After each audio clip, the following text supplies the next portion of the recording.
আমি বাংলাদেশে এখন ফজু পাগলা হয়ে গেছি এবং এই নামটা আমাকে দিয়েছে মুক্তিযুদ্ধ বিরোধী জামাতে ইসলাম। আমি নাকি ফজু পাগলা। আজকে হঠাৎ করে, যেটা দুর্ভাগ্যজনক, আজকে হঠাৎ করে আমি দেখতে পেলাম সকালবেলায় আমার বাসার সামনে কিছু মিছিলের শব্দ পাইলাম। সেই শব্দগুলো বলাটাও আমার কাছে মনে হইল কিছু এই ছোট ছোট ছেলে মেয়ে আমার সন্তানের সমান। এরা কারা আমি চিনিও না। এরা স্লোগান আমার নামে দিল, ফজু পাগলাকে গ্রেপ্তার করো ইত্যাদি ইত্যাদি। ফজু পাগলা মানে আমি বাংলাদেশে এখন ফজু পাগলা হয়ে গেছি এবং এই নামটা আমাকে দিয়েছে মুক্তিযুদ্ধ বিরোধী জামাতে ইসলাম। আমি নাকি ফজু পাগলা। এবং প্রথমে এই কথাটা বলেছে মুফতি আমির হামজা নামে একজন লোক। আচ্ছা ঠিক আছে, আমি পাগলই হলাম, মুক্তিযুদ্ধ করে এখন পাগলের ভূমিকা অবতীর্ণ হয়েছি, সেটাও আমার কথা না। এই ছেলেপেলেরাও আমার নামে ফজু পাগলা স্লোগানে দিয়েছে, আমি বাংলাদেশের একজন পাগলা।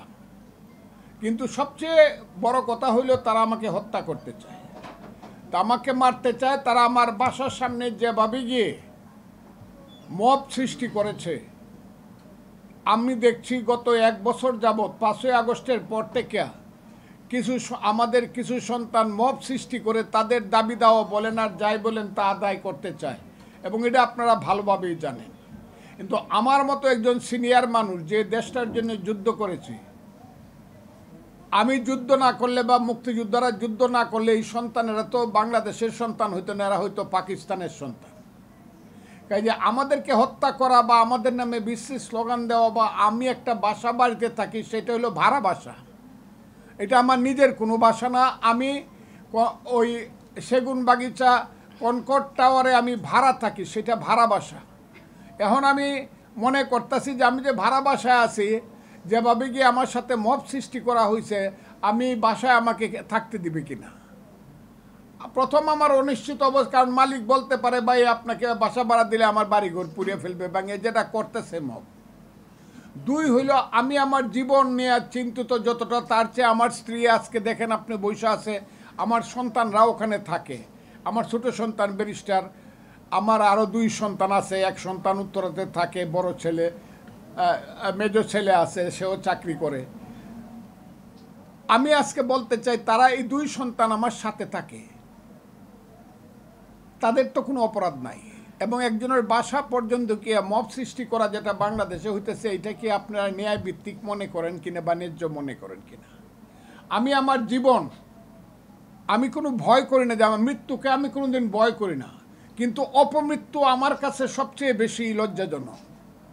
আমার কাছে মনে হচ্ছে দেশ বিদেশ থেকে স্বাধীনতা বিরোধী শক্তির যারা ইউটিউবার এবং যারা তাদের পক্ষে সাংবাদিকতা করে স্বাধীনতা বিরোধী শক্তির পক্ষে দেশে বিদেশে থেকে বেশ কয়েকদিন যাবৎ প্রথম বলছে ফজলুর রহমানকে মব জাস্টিস করো, তার উপরে মব জাস্টিস এখন প্রযোজ্য।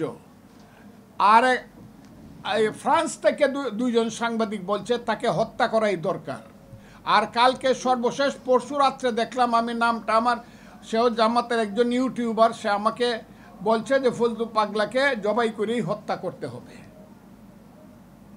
এই যে অবস্থাটা, এই অবস্থাটা জানানোর জন্য আমি আপনাদের কাছে আসছি এবং তার রেজাল্ট আমি দেখতেছি আমার বাড়ির সামনে 7 থেকে 8 জন বা 9 জন ছেলে মেয়ে। এরা কারা, কোন দলের আমি চিনি না। এই যে অবস্থা, এই অবস্থাতে আমি তো দেশের একজন নাগরিক, আমার তো বাঁচার অধিকার আছে। আমি প্রথমে বাংলাদেশের জনগণের কাছে হাত জোর করে আহ্বান জানাবো, আমি বাংলাদেশের ফজলুর রহমান, আমি হাত জোর করে আপনাদের জানাবো আমি একজন মানুষ। আমি হাত জোর করে আপনাদের কাছে, জনগণের কাছে বলতে চাই, আমি একজন মুক্তিযোদ্ধা। আমার বাঁচার অধিকার এই দেশে আছে, এটা আমি মনে করি। এটা আপনারা মনে করেন কি না? কিন্তু আপনারা কি মনে করেন এইভাবে আমাকে হত্যা করলে পরে বাংলাদেশ এবং বাংলাদেশের যে অবস্থা, সেই অবস্থাটা কি এইরকমই থাকবে? আমাকে হত্যা করা উচিত বলেই আপনারা মনে করেন? আর আমার দলকে আমি বলবো এই কথাটা, দল আমাকে একটা শোকজ করতেই পারে, এটা আমি উত্তর দিব, সেটা দলের সঙ্গে আমার ব্যাপার, তখন দেখা যাবে। কিন্তু আমাকে হত্যা করার জন্য যারা আসলো, আমি তাদের সঙ্গে, আমি তাদেরকে চিনি না, জানি না, তাদের সঙ্গে আমার কোনো সম্পর্ক নাই, দূর সম্পর্ক নাই, তাদের সাথে আমার শত্রুতাও নাই, আমার কোনো মিত্রতাও নাই। কিন্তু এই যে মব, একটা সিচুয়েশন সৃষ্টি হয়ে আমাকে যে হত্যা করার জন্য বা আমার ছেলে মেয়েদেরকে সর্বনাশ করার জন্য, আমার পরিবারকে সর্বনাশ করার জন্য আমি একটা ভাড়া বাসায় থাকি, এর মধ্য দিয়ে আমার কাছে মনে হচ্ছে যে এই দেশে কি আমার বাঁচার অধিকার আছে কি নাই এটা জনগণকে জানানো উচিত।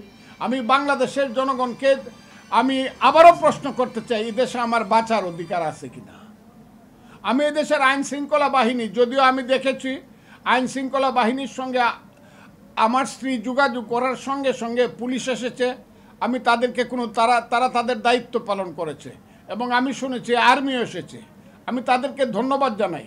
কিন্তু পুলিশ আর আর্মি আসাই কি আমার মতো একজন মুক্তিযোদ্ধার বাড়িতে আমার জন্য খুব সম্মানজনক ব্যাপার, যারা আমাকে বাঁচাইতে চাবে, যে পুলিশ আর্মি আমাকে গার্ড করবে। আমি একা একা দেশে চলতে পারবো না।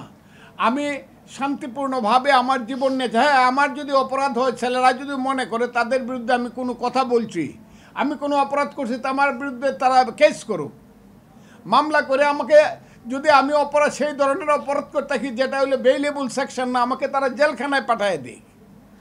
তারা আমার বিরুদ্ধে মামলা, আমি কি অপরাধ করছি তারা বলুক, তা তো সেটাও বলে না। কাজে আমি আপনাদের কাছে এই কথাটা বলার জন্যই আসছি আজকে, যে আপনাদের মাধ্যমে আমি সারা জাতিকে জানাতে চাই, বাংলাদেশের মানুষ আপনারা জেনে রাখুন, আমার জীবন বড় শঙ্কায় আছে।